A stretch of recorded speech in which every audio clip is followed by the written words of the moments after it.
Yes, my people, how are we doing? Welcome back to the channel, and I've got something a little bit different for you all today. Now, normally I'm, making these vlog style videos, but I want to transition my channel a little bit and start introducing some more educational style videos. Now, I do a lot of this over on Instagram and I get so many questions, but it's hard to really provide enough value and explanation in a short message in response to a comment.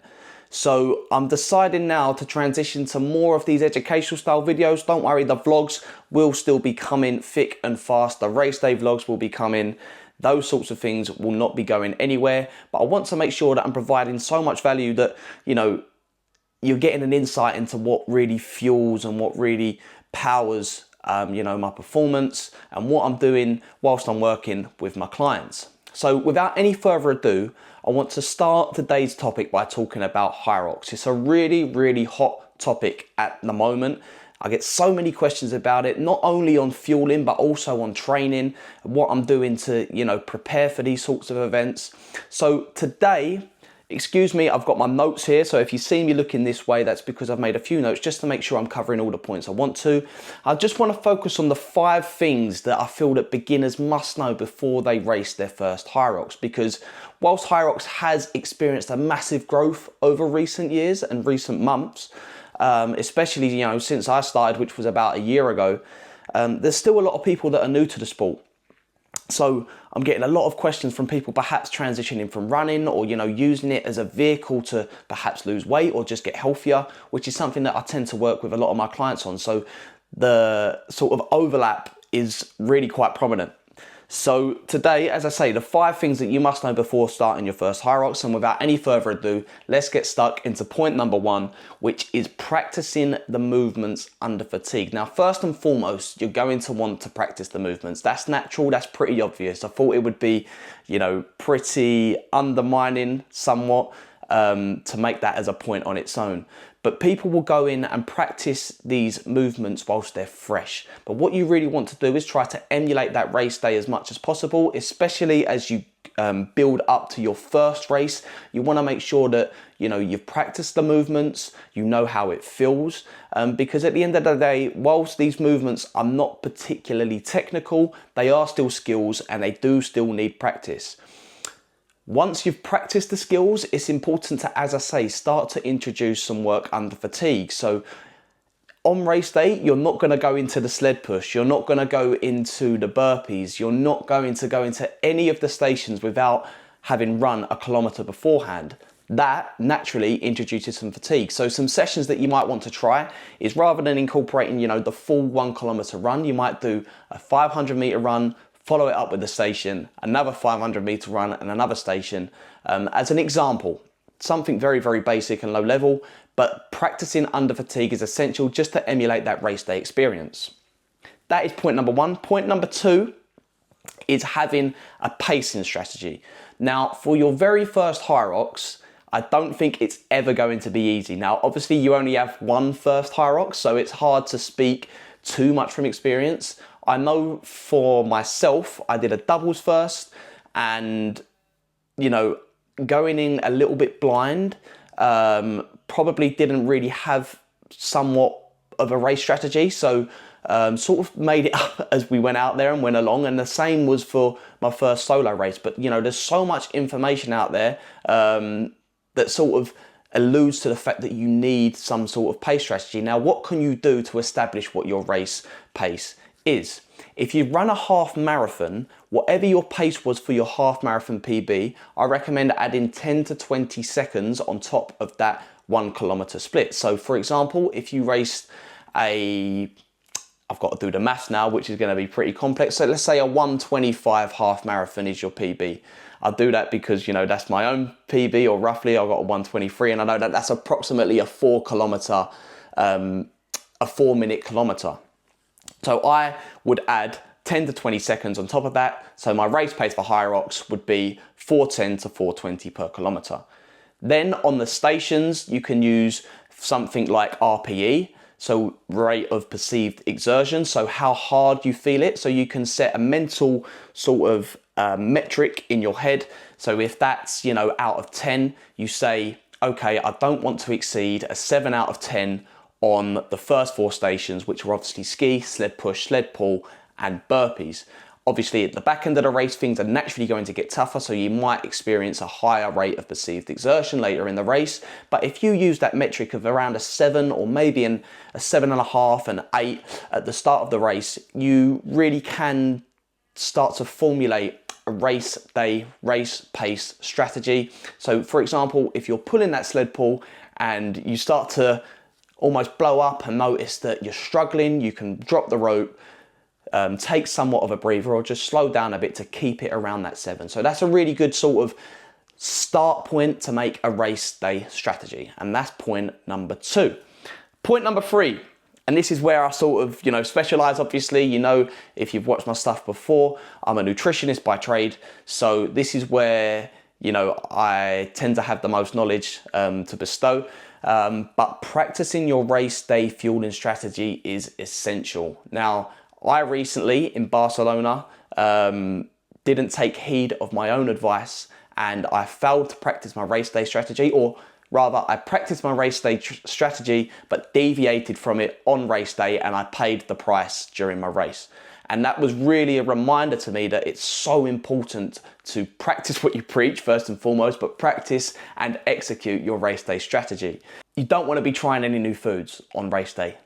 It's so essential. I did that recently in Barcelona and it really did cost me. So in your big simulation style HYROX specific sessions, you want to be practicing this race day strategy. So if you know that, going into race day, you've practiced eating a pre-race meal of white bread with banana and honey, that's my personal go-to, and you've had that 3 hours out, delivering around 120 grams of carbs, and then you're sipping on carbohydrate drinks like a Molten mix or, an Aquarius or a Powerade or a Lucozade or whatever it may be, leading up to race day or to the race start, then practice that on race day. Practice what you've practiced in training and execute on race day. It is so essential. Now, just for a bit of context, we'll be bringing out some videos that speak more specifically on how exactly to fuel and what you can fuel with. So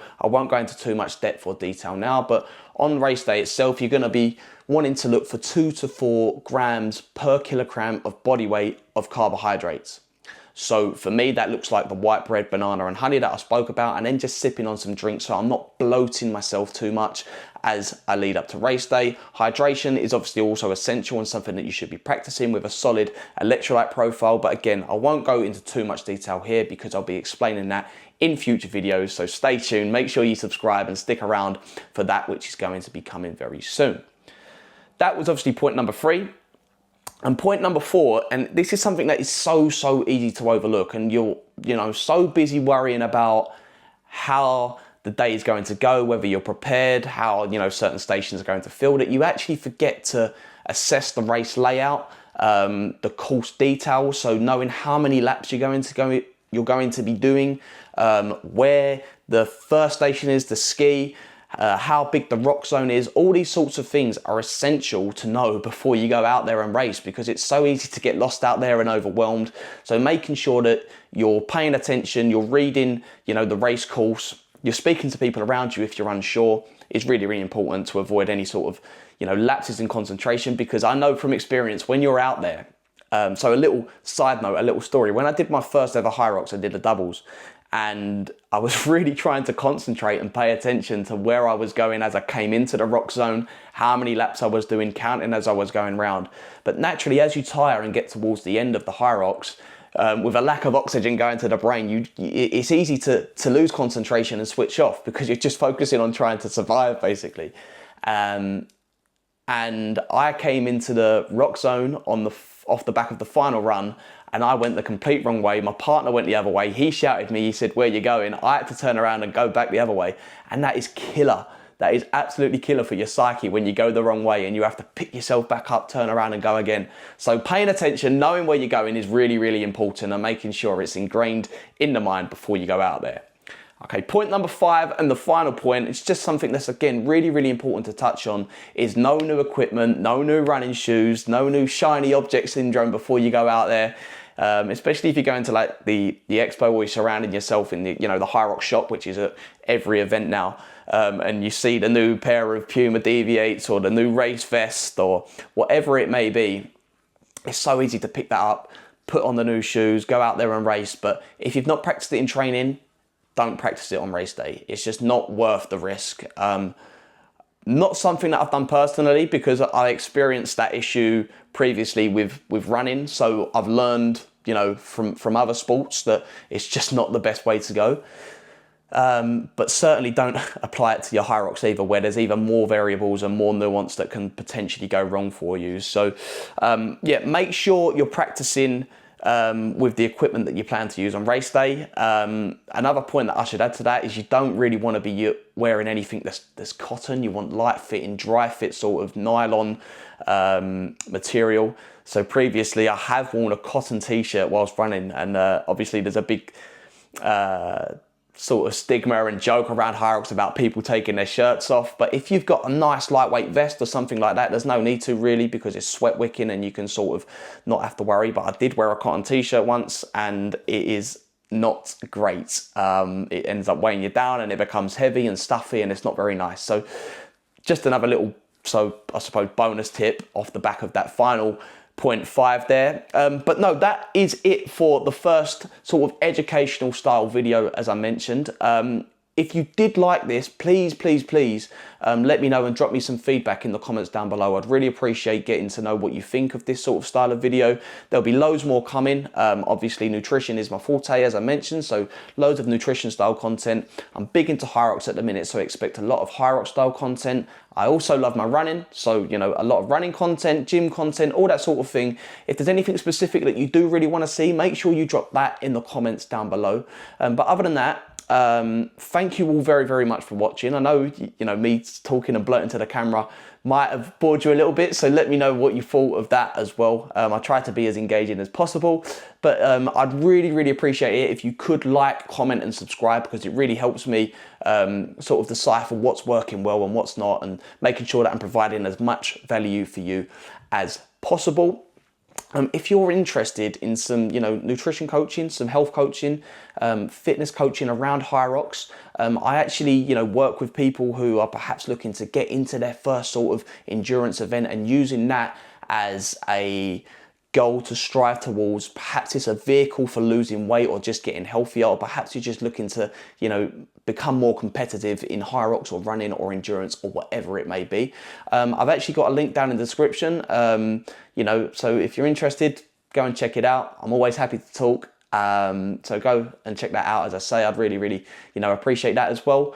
But yeah, for one final time, thank you so very much for watching. I really do appreciate you all. Have a blessed day, a blessed week, wherever you may be, and I will see you all very soon in a bit.